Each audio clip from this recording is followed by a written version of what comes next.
Good afternoon, ma'am. Ma'am, Davao City Mayor Baste Duterte over the weekend sa isang Rage Coalition rally blasted President Marcos anew.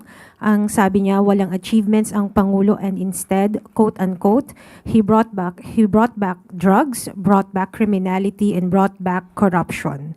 Mayor Duterte also claimed that the President is seeking to extend his term. Your comment on this? Okay, sa ngayon po kasi, kung sino po yung madalas nagbabakasyon, sila pa po yung naghahanap ng ginagawang trabaho ng Pangulo. Hindi natin sila masisisi kung sila'y bulag at bingi sa ginagawa ng Pangulo dahil siguro wala sila sa bansa. Pero yan po kasi ang paulit-ulit na sinasabi nila at ng kanilang mga kaalyado upang lukuhin ang taong bayan sa kanilang mga kasinungalingan na walang ginagawa ang ating Pangulo. Kitang-kita po natin ang mga trabaho, kung ano na po ang nagawang proyekto at mga naibibigay na ayuda ng ating Pangulo. So patungkol po, sabi, dumami po, again, bumalik ang? Ang criminality, ang drugs and corruption. Okay. Kaya nga po, masugid ang ating gobyerno na sa pagsawata ng mga illegal na droga. Kaya nga nagtataka po tayo, bakit po kaya napakadaming droga, illegal drugs na nahuhuli sa Davao City?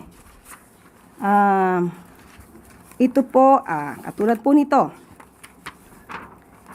Noong May 14, 2026, meron pong nahuli na sabat na halagang 15.6 million shabu mismo sa Davao City operation.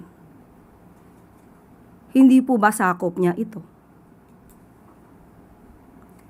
Kaya nga po, bakit sa Davao City ay may nahuhuli kung naging epektibo po yung sinasabi nilang war on drugs? Sa ngayon po, wala po tayong EJK pero marami pong nasasabat ang ating mga law enforcers para po masawata ang illegal na droga. At patungkol po sa hindi nasawata ang korupsyon, patuloy po ang administrasyon na ito para panagutin ang dapat na managot.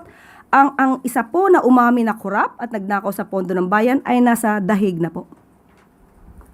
Ma'am, isa pa pong sinabi ni Mayor Duterte ay may umiiral daw po na quote-unquote undeclared martial law and alleged that dissent and political opposition are increasingly being suppressed by the Marcos administration. Your comment? Unang-una po, kayo po ang makakaramdam. Kayo ng mga taga-media, kung meron po ba mga implied martial law na nagaganap.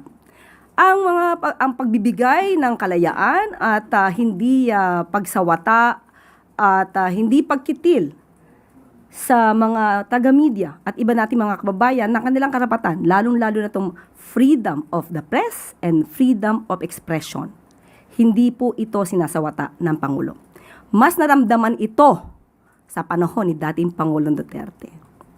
Marami ang mga taga-media na tumutol sa ginagawang pagkitil ng freedom of the press and freedom of expression sa panahon ni dating Pangulong Duterte.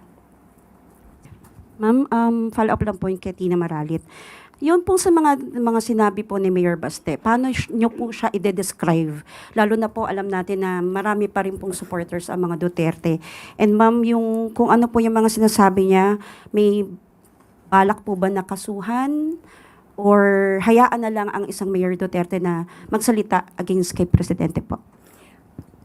NBI po, PNP, kung may nilalabag na batas, kung may kasinungalingang ibinibigkas para magulo ang bayan, sila na po ang dapat na mag-imbestiga rito. Ang mga binabanggit ni Mayor Baste, alam po natin na ito'y walang katotohanan. Ito ay pawang pananira lamang at yan ang gusto niyang i-amplify sa kanyang mga kaalyado para palabasin na ang Pangulo ay walang ginagawa. Pero yan po ay taliwas sa katotohanan.